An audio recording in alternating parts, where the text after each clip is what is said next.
నమస్తే, welcome to our channel. నేను అంకిత. ఎన్నికల ప్రచారంలో పవన్ కళ్యాణ్ జగన్మోహన్ రెడ్డిని పాతాళానికి తొక్కేస్తా అని ఒక శబ్దం అయితే చేశారు. అయితే అది నిజంగా జరిగిందా? ఇప్పుడు చూసుకున్నట్లయితే వరదలు ముంచుకొస్తున్నాయి. సో ఈ వరదల కారణంగా నిజంగానే జగన్మోహన్ రెడ్డి పాతాళానికి వెళ్ళిపోయినట్లయితే తెలుస్తుంది. సో ఇదే టాపిక్ పైన డిస్కస్ చేయడానికి నాతో పాటు సీనియర్ జర్నలిస్ట్ సిఎస్ఆర్ ఉన్నారు. ఆయనతో మాట్లాడదాం. Hi sir. హలో సార్, మనం చూస్తే ఎన్నికల ప్రచారంలో పవన్ కళ్యాణ్ చాలా చెప్పారు. సో దాంట్లో స్ట్రాంగెస్ట్ అనేసి అంటే జగన్ని పాతాళానికి తొక్కేస్తా అని ఒక శబ్దం అయితే చేశారు.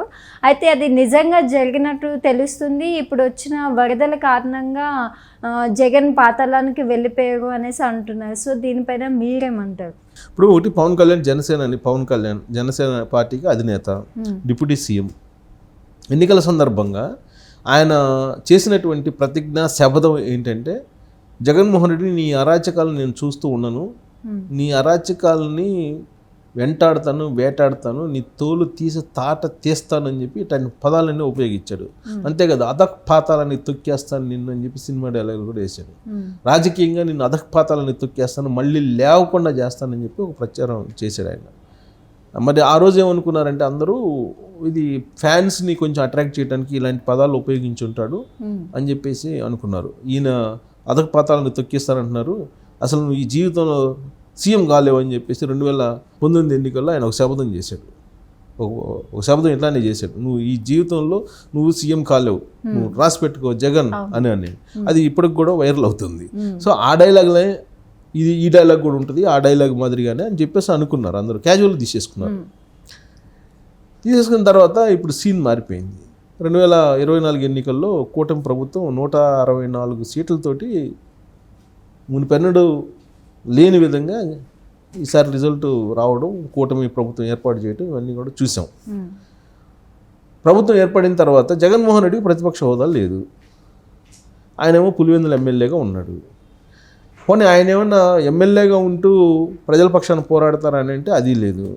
40% ఓట్ బ్యాంక్ నాకుంది, నేను గట్టి ప్రతిపక్షంగా ఉన్నాను, మీరు అధికారంగా ఇచ్చినా ఇవ్వలేకపోయినా ఉండేది అధికార పక్షం ప్రతిపక్షమేను, బట్ ఆ ప్రతిపక్షం నేనే అని చెప్పేసి ఆయనే ప్రతిపక్ష నాయకుడిగా ప్రకటన చేసుకున్నాడు. 40% ఓట్ బ్యాంక్ ఉంది, ఆ 40% ప్రజల కోసం నేను పోరాడతానని చెప్పాడు. చెప్పిన తర్వాత మరుసటి రోజు ఆయన బెంగళూరు వెళ్ళిపోయాడు. బెంగళూరులో ఉన్నాడు. బెంగళూరులో ఎప్పుడు ఉంటాడో, తాడేపల్లి ఎప్పుడు ఉంటాడో తెలియదు. ఆయన సడన్గా నిన్న తాడేపల్లి వచ్చాడు. ఆడేదో సెప్టెంబర్ 2వ తారీఖున వైఎస్ రాజశేఖర రెడ్డి వర్ధంతి. ఆ సందర్భంగా ఆయన ఇడుపులపాయకి వెళ్ళి, ఇడుపులపాయలో ఆయన కార్యక్రమాలు ఏదో చూసుకొని నివాళులర్పించి తాడేపల్లికి వచ్చాడు. తాడేపల్లిలో ఎంతకాలం ఉంటాడనేది క్యాడర్కి తెలియదు, కానీ తాడేపల్లి వచ్చాడు. తాడేపల్లి వచ్చి ఆఫ్టర్నూన్ సింగనగర్కి వెళ్ళాడు. వరద ప్రాంతాలకు సంబంధించి సింగనగర్కి వెళ్ళారు. సింగనగర్లో ఏం చేశాడు ఆయన, దాదాపు మోకాళ్ళకు పైగా ఉన్నటువంటి లోతుగా ఉన్నటువంటి నీళ్ళల్లో దిగి ఆయన నడుచుకుంటూ బాధితుల దగ్గరికి వెళ్ళేటువంటి ప్రయత్నం చేశాడు. వెళ్ళి అక్కడ బాధితుల్ని పరామర్శించి ఎవరైనా వచ్చారా రాలేదా అని అంటే, ఇంత లోతు నీళ్ళు ఉన్నాయా, ఊరొస్తారు అని చెప్పి సహజంగా అన్నారు. ప్రభుత్వం రావాలి కదా అంటే, ఇంత నీళ్ళు ఉంటే వాళ్ళు వస్తున్నారు, వచ్చేవాళ్ళు వచ్చి ఇచ్చి వెళ్తున్నారు, అందరూ ఎక్కడ వస్తారు, ఇంత నీళ్ళల్లో రాలేదు కదా అని చెప్పి ఎదురు సెటైర్లో ఆయనకి వేయడం జరిగింది.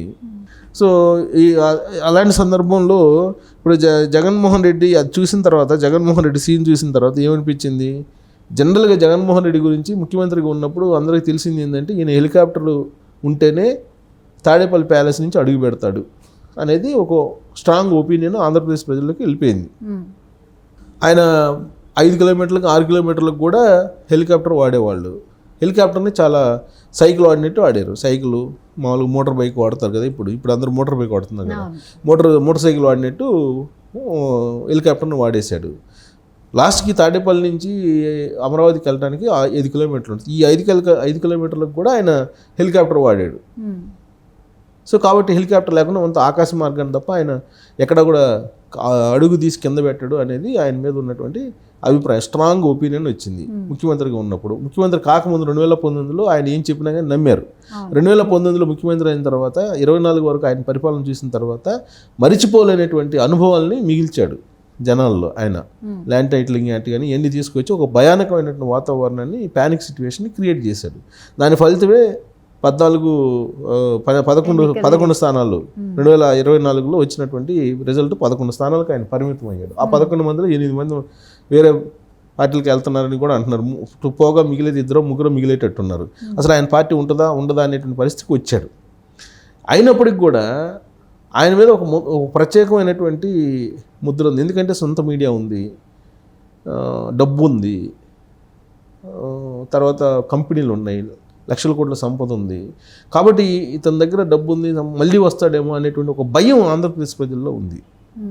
అయితే పవన్ కళ్యాణ్ చెప్పాడు, మళ్ళీ లేవకుండా అధపాతాలని తొక్కేస్తాను రాజకీయంగా నిన్ను వదిలిపెట్టాను అని చెప్పి ఆయన ఒక ఇచ్చేశాడు. నిజంగా ఆయన ఏదైతే చెప్పాడో, ఏదైతే శపథం చేశాడో అది నిజమేమో అనిపిస్తుంది. ఇది ఈ సింగ్ నగర్కి ఆయన పరామర్శించడానికి వచ్చి నీళ్ళల్లో దిగి మోకాళ్ళు నడుములోతు నీళ్ళల్లో ఆయన దిగి పరామర్శకి వెళ్ళాడంటే ఎప్పుడైనా ముఖ్యమంత్రిగా ఉన్నప్పుడు ఆ విధంగా వెళ్ళాడా? 5 సంవత్సరాల్లో వెళ్ళలేదు కదా. ఆయన అడుగు పెట్టలేదు కదా హెలికాప్టర్ లేకుండా. ఆయన హయాంలో వరదలు వస్తే మన కర్నూలులో కానీ లేదంటే ఇక్కడ ఉత్తరాంధ్రలో కానీ జస్ట్ హెలికాప్టర్ దిగి ఏరియల్ సర్వే చేసి వెళ్ళిపోయాడు తప్పితే ఎక్కడ కూడా భూమి మీద కాలు పెట్టలా ఆయన. ఎన్ని ఘోరాలు జరిగినా, ఎన్ని నేరాలు జరిగినా, ఎన్ని విపత్తులు జరిగినా ఆయన భూమి మీద కాలు పెట్టకుండా తిరిగాడు, హెలికాప్టర్లో తిరిగాడు తప్పితే భూమి మీద కాలు పెట్టి ఎవరిని పరామర్శించిన దాఖలాలు లేవు ఆయన ముఖ్యమంత్రిగా ఉన్నప్పుడు. అలాంటిది జగన్మోహన్ రెడ్డి ఇప్పుడు నడుములోతు నీళ్ళల్లో పరామర్శించడానికి బాధితుల దగ్గరికి వెళ్ళారు అంటే ఆకాశం నుంచి ఇప్పుడు పాతాళానికి దింపినట్టే కదా పవన్ కళ్యాణ్.